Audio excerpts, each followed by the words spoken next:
মহান মে দিবস উপলক্ষে ময়মনসিংহের ভালুকা উপজেলায় ময়মনসিংহ ১১ ভালুকা আসনের জাতীয় সংসদ সদস্য ফখর উদ্দিন আহমেদ বাচ্চুর নির্দেশনায় উপজেলা ও পৌর শ্রমিক দলের উদ্যোগে এক বর্ণাঢ্য আনন্দ র্যালি ও সংক্ষিপ্ত সমাবেশ অনুষ্ঠিত হয়েছে।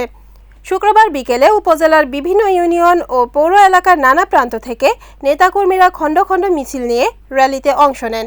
ব্যানার, ফেস্টুন ও দলীয় স্লোগানে মুখরিত হয়ে ওঠে পুরো পৌর এলাকা।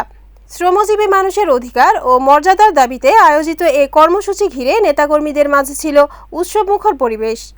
র্যালিটি ভালুকা সরকারি কলেজ মাঠে গিয়ে শেষ হলে সেখানে এক সংক্ষিপ্ত আলোচনা সভা অনুষ্ঠিত হয়। সভায় বক্তারা বলেন, দেশের অর্থনৈতিক অগ্রযাত্রায় শ্রমজীবী মানুষের অবদান অনস্বীকার্য।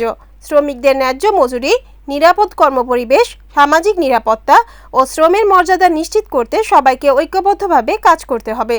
বক্তারা আরও বলেন, মহান মে দিবস কেবল একটি আনুষ্ঠানিকতা নয়, এটি শ্রমিক শ্রেণীর অধিকার আদায়ের সংগ্রাম, আত্মত্যাগ ও ন্যায়ের প্রতীক। শ্রমিক বান্ধব রাষ্ট্র গঠনে সরকার ও রাজনৈতিক নেতৃত্বের পাশাপাশি সমাজের সব শ্রেণী পেশার মানুষের আন্তরিক সহযোগিতাও জরুরি। পরে ভালুকা সরকারি কলেজ মাঠ থেকে একটি বিশাল মিছিল বের করা হয়। মিছিলটি ঢাকা ময়মনসিংহ মহাসড়ক সহ পৌর সদরের প্রধান সড়ক প্রদক্ষিণ করে পুনরায় কলেজ মাঠের সামনে এসে শেষ হয়। এ সময় পুরো এলাকায় উৎসবমুখর পরিবেশের সৃষ্টি হয় এবং সাধারণ মানুষের মাঝেও ব্যাপক সাড়া লক্ষ্য করা যায়।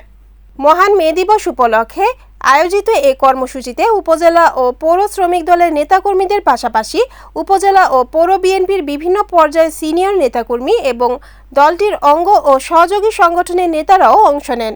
এছাড়াও স্থানীয় গণ্যমান্য ব্যক্তি, বিভিন্ন শ্রেণী পেশার মানুষ ও বিপুল সংখ্যক শ্রমজীবী জনগণের উপস্থিতিতে কর্মসূচিটি প্রাণবন্ত হয়ে ওঠে।